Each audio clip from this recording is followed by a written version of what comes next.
Yes, vampires feel things more intensely than a normal human. It's because of this problem that we live in isolation with other vampires.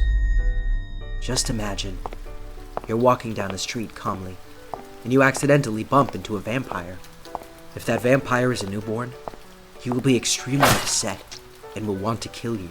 When the ritual takes place, a magic circle appears on the ground. At this moment, the vampire responsible for the ritual must choose whether the human they will transform will become the husband or slave of this vampire.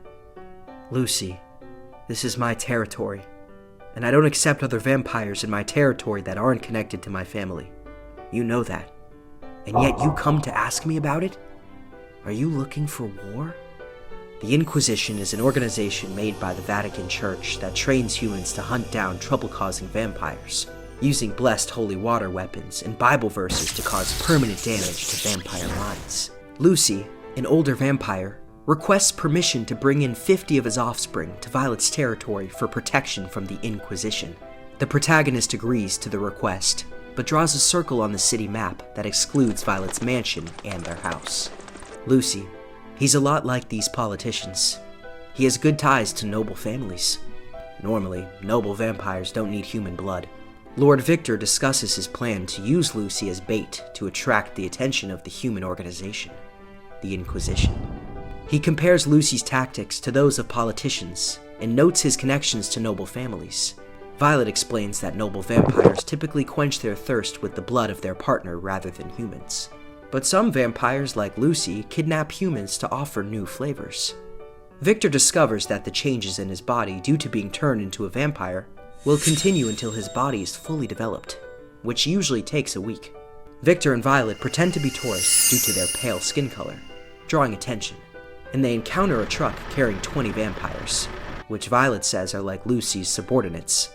Victor successfully fools his mother into thinking his changes are due to puberty, but his father celebrates him losing his virginity and bringing home 2 beautiful women, ignoring Victor's appearance as a newly turned vampire. Victor reflects on his decision to reveal the vampire world to his parents, and his desire to give them the gift of immortality in the future. Victor's parents question him and Violet about their relationship, leading to a humorous conversation. Victor plans to become a thief to earn money and will ask Violet and Kaguya for help with creating fake documents. Victor suffers from an illness but has a strong desire to play sports despite being limited by their condition.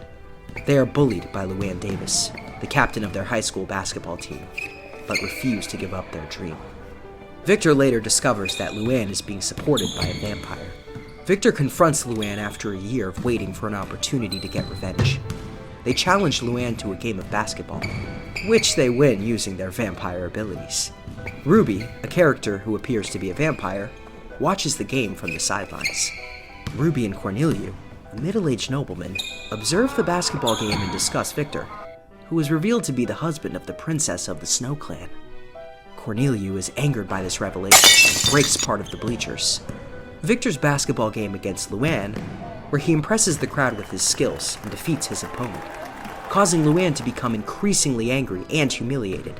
Ruby's observations of the game in her internal monologue, where she notes Victor's abilities and contemplates her own feelings toward him and her role in the situation. The interaction between Victor and Luann, where they exchange insults and Luann ultimately gives up, leading Victor to lose interest and walk away.